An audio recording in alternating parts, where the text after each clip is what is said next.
சிவபக்தர்கள் அனைவருக்கும் வணக்கம். ஒவ்வொரு சனிக்கிழமையும் பெருமாளை பற்றியும் ஆஞ்சநேயர் பற்றியும் நிறைய தகவல்கள் பார்த்துட்டு இருக்கோம். பார்க்காதவங்க சேனலோட பிளேலிஸ்ட்ல கொஞ்சம் சர்ச் பண்ணி பாருங்க. உங்களுக்கு கண்டென்ட் பிடிச்சிருந்தா சப்ஸ்கிரைப் பண்ணி சப்போர்ட் பண்ணுங்க. இன்னைக்கு நம்ம பார்க்கக்கூடிய தலைப்பு அதிசயங்கள் நிகழ்த்தக்கூடிய 1000 ஆண்டு பழமையான 4 அனுமன் கோவில்கள் பத்தி தான் நாம இன்னைக்கு பார்க்க போறோம். பக்திக்கும் பலத்துக்கும் சொல்லோட செல்வருக்கும் இலக்கணமா திகழக்கூடியவர் யாருன்னா அனுமன் தான்.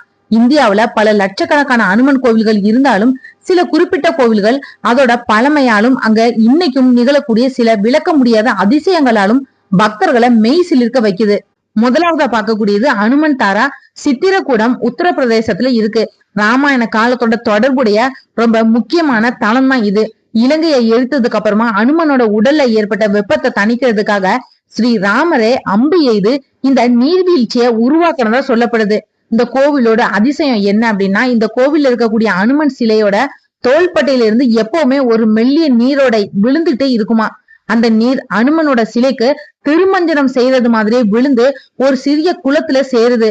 கடும் கோடையிலும் இந்த நீர் வற்றுறதே கிடையாது அப்படின்றதுதான் ஒரு பெரிய அதிசயம். மன அமைதியை தேடுறவங்களுக்கும் தீராத நோயால அவதிப்படுறவங்களுக்கும் இந்த தீர்த்தம் ஒரு அருமருந்தாவே சொல்லப்படுது.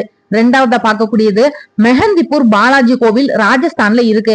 ராஜஸ்தான் மாநிலத்துல இருக்கக்கூடிய இந்த தலம் ரொம்ப சக்தி வாய்ந்ததா கருதப்படுது. சுமார் 1000 ஆண்டுகளுக்கு மேலான வரலாற்றை கொண்ட இந்த தலம் மற்ற கோவில்களை போல இல்லாம சற்று வித்தியாசமான வழிபாட்டு முறைகளையும் கொண்டிருக்கு. இங்க இருக்கக்கூடிய அதிசயம் என்ன அப்படின்னா, இங்க இருக்கக்கூடிய அனுமன் பாலாஜி அப்படின்னு அழைக்கப்படுறாரு. செய்வினை கோளாறுகள், தீய சக்திகளோட பாதிப்பு மற்றும் மனநல பாதிப்புகளால் அவதிப்படுறவங்க இங்க வந்து வழிபடுறாங்க. இந்த கோவிலோட இடது புறத்துல இருக்கக்கூடிய ஒரு துவாரத்துல இருந்து எப்பவும் நீர் வடிஞ்சுக்கிட்டே இருக்குமா.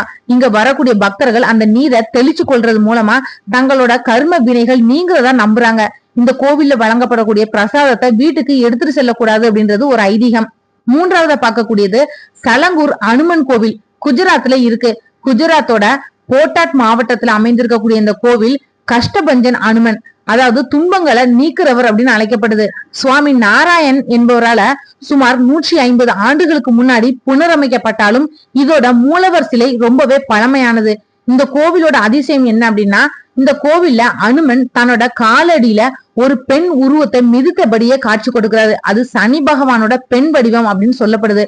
ஜாதகத்துல சனி தோஷம் இருக்கிறவங்க இல்லனா 7 சனியால பாதிக்கப்படுறவங்க இங்க வந்து வேண்டிக்கிட்டா சனி பகவானோட தாக்கம் குறையும் அப்படின்றது ஐதீகம்.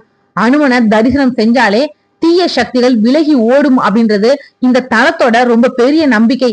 நான்காவதா பார்க்கக்கூடியது ஸ்ரீ அனுமன் கோவில் ஜக்கு. இது இமாச்சல பிரதேசத்துல இருக்கு.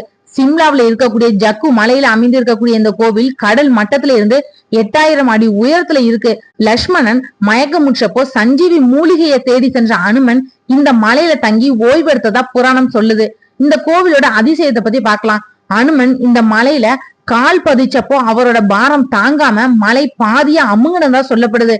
இங்க இன்னைக்கும் அனுமனோட பாத சுவடுகள் வழிபடப்படுது. இந்த கோவிலை சுற்றி ஆயிரக்கணக்கான குரங்குகள் வாழுது. வியக்கத்தக்க விஷயம் என்ன அப்படின்னா, இந்த குரங்குகள் பக்தர்களுக்கு எந்த தொந்தரவுமே தர்றது கிடையாது. மாறா பக்தர்களோட ரொம்ப இணக்கமா பழகுது. அனுமனே குரங்கு வடிவுல இங்க உலா வர்றதா பக்தர்கள் நம்புறாங்க.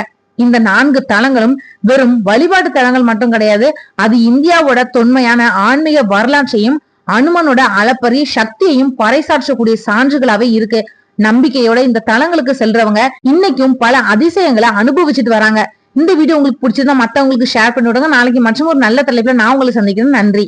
ஆன்மீக தேடல்ல நீங்களும் தேடலாம் உங்களோட இஷ்ட தெய்வத்தை பற்றி. முதல் தடவை நம்ம சேனலை பார்க்குறவங்களா இருந்தீங்கன்னா சப்ஸ்கிரைப் பண்ணி பெல் ஐக்கான் ஆன்னு கிளிக் பண்ணிடுங்க.